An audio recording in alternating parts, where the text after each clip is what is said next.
Hello everybody and welcome back to our wonderful Drarry Adventcalendar with the story A Husband for Christmas by Jollylove. Today we're at day 21. Stay another day. What happened last night?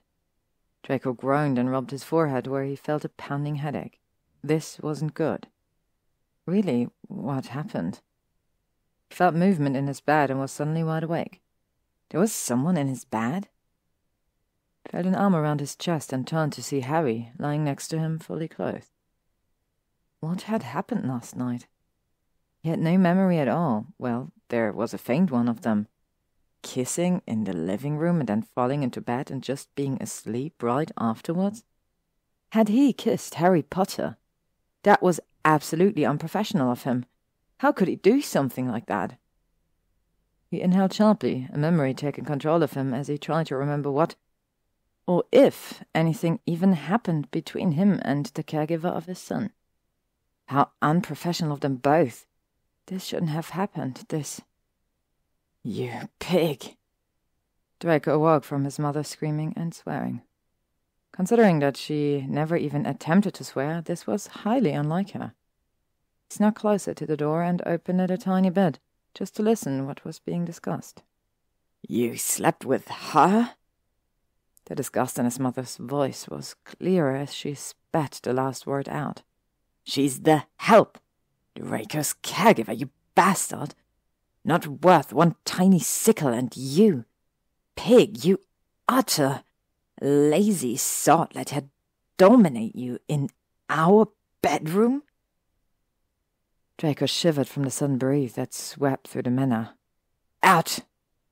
Not a scissor, I... His father tried to say something when Draco heard a loud smacking noise. I said, out! Go sleep with the dogs or your fucking turkeys if you like to sleep with dirt. Draco jumped out of bed, alert.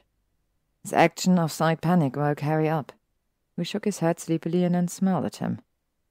However, the rising panic made Draco blind to anything else. You need to go. That shouldn't have happened. Harry frowned as he got up.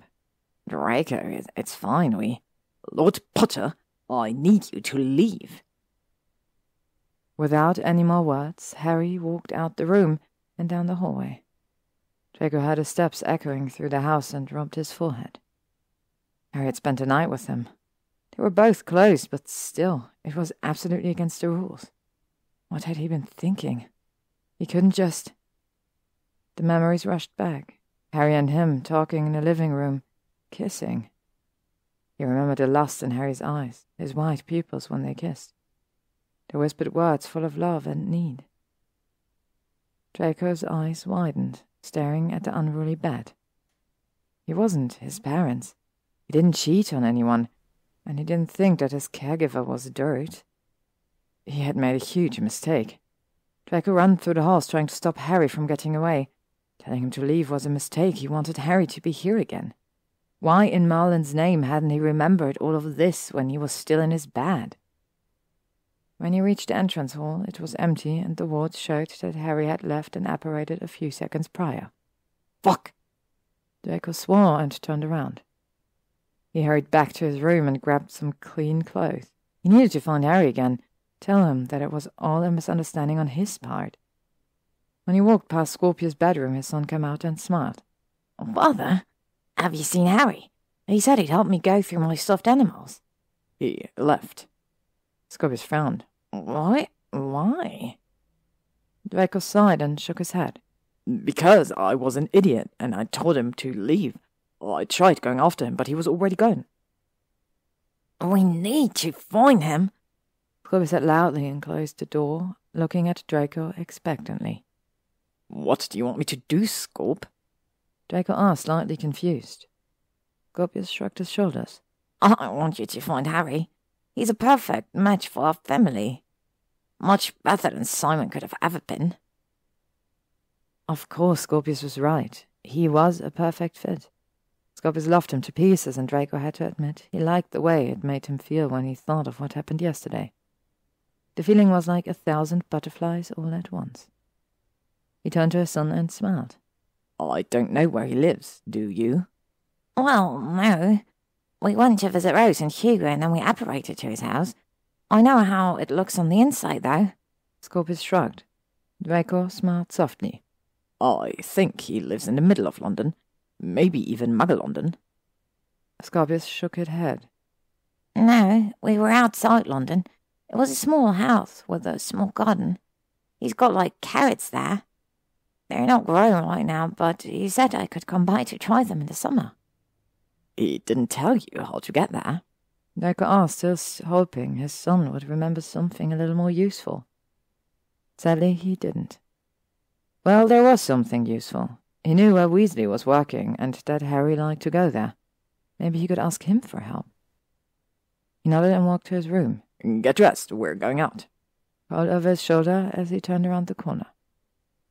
When he was in the entrance hall again, he found the wards letting somebody in and opened the door, hoping to see Harry. Instead, Pansy walked towards the manor. Draco sighed, opened the door wide, and stepped back. He was just about to greet her when she glared at him. Draco, what happened between you and Harry?